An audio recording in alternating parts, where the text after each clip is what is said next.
Welcome back to the channel. It's Pete. This is where we talk about money, finances, where we give you information, education to help you make the best financial and investment decisions possible. I want to start this video off by saying thank you to everyone who dialed into the live on Sunday. This was our 12th live across 24 weeks, pretty much. We do them every 2 weeks. And, we had 75 people on the live this past Sunday. That's up from 50 on the 1st of November. And it's amazing that there are so many of you who want to literally log in on a Sunday evening at 9:30 and spend an hour and 43 minutes with me having a conversation, asking me questions. I know it takes a bit of my time to do that, but I enjoy it and I do appreciate you for rocking up. So if you are watching this, you've not rocked up on one of the live sessions, definitely try and come along to the next one. It's going to be on November 29th. It will start at 9:30. Probably spend about an hour, depending on how many questions coming in, how many people actually are on the live. We might extend for a little bit longer as well. So thank you so much. If you're new to this channel, this is all about investing here. We try to use plain English, easy to understand language to empower your investment journey.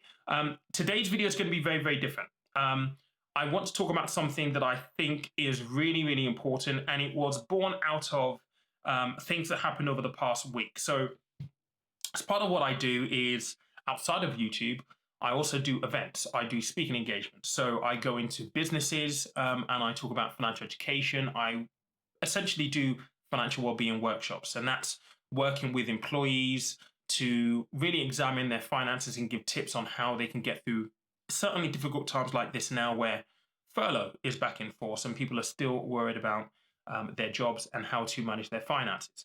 So that's one of the things that I do. But I was in a private group on Wednesday and we were talking about finances, planning for the future, and some of the key things that we all need to bear in mind and make sure we have in place. And typically when I speak, we have a Q&A session. And this particular instance, I wanted to ask the audience a question because I was interested based on the conversation that we were having and based on some of the questions that came in beforehand. And my question was this. I asked them, I said, as adults, do you feel as though there is any stigma attached to asking questions when you require some help or some assistance when it comes to financial matters? And the example I gave was, say, for example, with a credit card.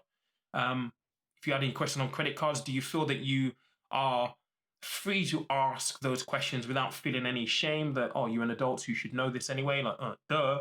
And the response that I got back was very, very different to what I thought I was going to get. The response was, well, essentially, no. Social media, YouTube are great tools to find out information really, really easily. And I didn't think I was going to get that. But what she said next and closed on was really the biggest surprise of all. She goes, I don't find it hard to find the information. I can search for things. But she goes, the biggest challenge that I've come across is I don't know who to trust. And she gave the example of, you can go onto YouTube, for example, and I know this is the case, and you have all these videos of guys saying they can, make £500 into £3,000 in 6 months time, or you can have trading that will deliver this much. And he goes, I just do not know who to trust. And that just stuck with me. It really, really did. Fast forward to this Saturday. I wake up and I always get messages on IG, DMs. And you guys are great for this. But I woke up to a message on Saturday and it was a typical question asking me about investing. And the closing statement, again, stuck with me. It really, really stuck out with me. And the closing statement was, I want to invest in Bitcoin. I just want to be rich. And you may think that the statement from the lady on Wednesday and the closing statement and the question on Instagram on Saturday morning don't necessarily connect. But for me, they do. And here's why. On one hand, you have a lady who's saying that, she regularly uses social media and it's easy to find information out on social media. But knowing who to trust is difficult. Then on the other hand, you have someone who wants to invest, but the main reason for investing is that they want to be rich.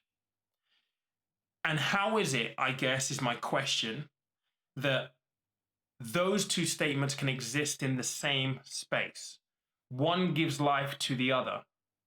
The reason why you have so many people on Instagram and on YouTube selling all these dreams, all of these fallacies, all of these larger than life promises is because we live in a generation, we live in a time of social media where things are so hypersensitive and so magnified that there's a notion that you have to be rich to be successful. You have to be rich to be notable. And that if you're not rich, then you're not successful, then you're not notable. And almost as though you're inadequate, you're inconsequential if you're not rich.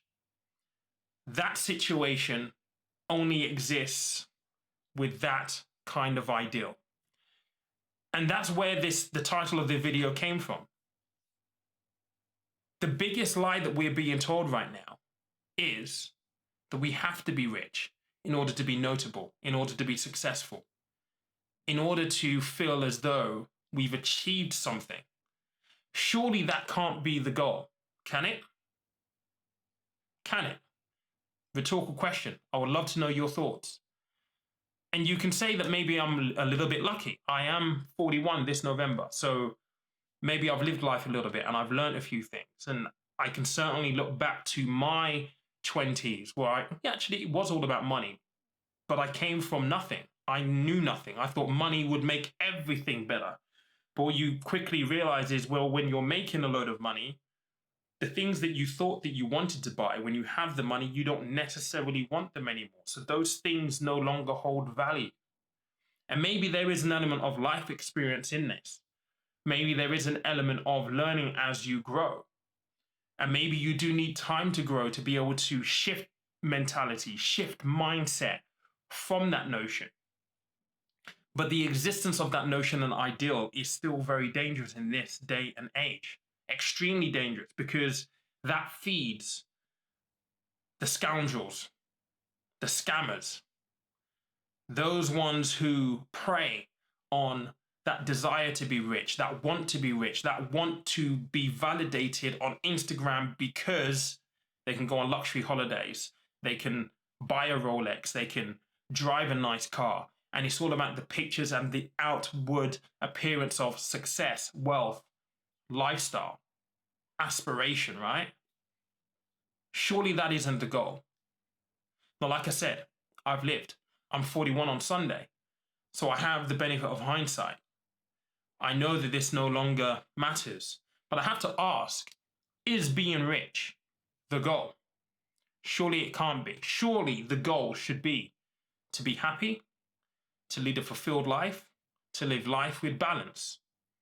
And if you look at it from those 3 points of view, from those simple ideas, money doesn't have as much of a role to play as you think it would. Being rich doesn't give you those 3 things, but money can help you facilitate those.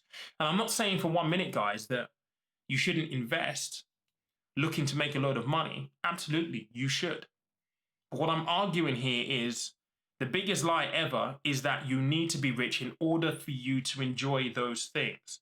Money has nothing to do with those things aside from facilitating those things. That's it. Money is a tool to help you build the life that you want, to help you live the life that you feel you deserve. That's it.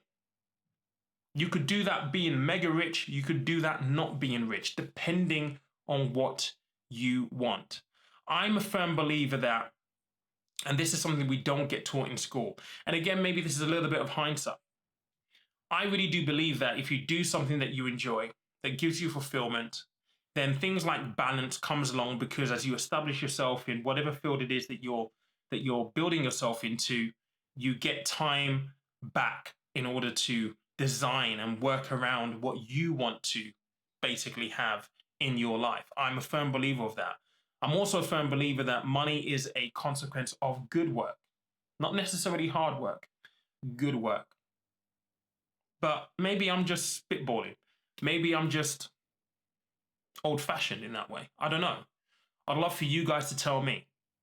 But I think it's a really important conversation to have, because I still question how we can live in a world where this feeds this idea, this notion of I want to be rich, gives rise to distrust, gives rise to scam artists, to scoundrels who put ordinary people into a position where they don't know who to trust or what to trust when they're searching for answers to real questions that impact their lives right there and right then. I don't know. What do you think, guys? I'd love to hear your thoughts. Is the goal to be rich, or is the goal to be happy? Is the goal to feel fulfilled? Is the goal to live a life filled with balance? Balance is everything. I would definitely go for the three values that mean most to me. That is fulfillment, happiness, and balance. Not necessarily for money. But I don't know. What do you think? Let me know in the comment box.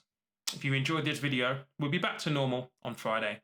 But this is something that I wanted to share with you guys. I wanted to get your thoughts, because not only is it important to me, but I think it needs to be said. Certainly in a world where we're so focused on money and material things and this immediate gratification, money isn't that important in the big scale of things. You can always earn more money. You can't replace life. You can't replace the years that you lose. I've learned that. I was on a deathbed last summer with pneumonia, really, really bad. I ended up in that state because I was too worried about business meetings that I might have missed, not really realizing that actually I could have lost my life to it as well, and I was lucky. The doctor said to me, if you had not come this morning, there's nothing we would have been able to do for you. You would have died, literally, within the next 12 hours. I got to that state because I was too focused on work and earning money. You can always earn more money. You can't replace your life. You can't replace time that is lost. So I'd love to hear your thoughts. What do you think? Is that the biggest lie ever? That you need to be rich in order to be notable, successful? I don't know. Let me know.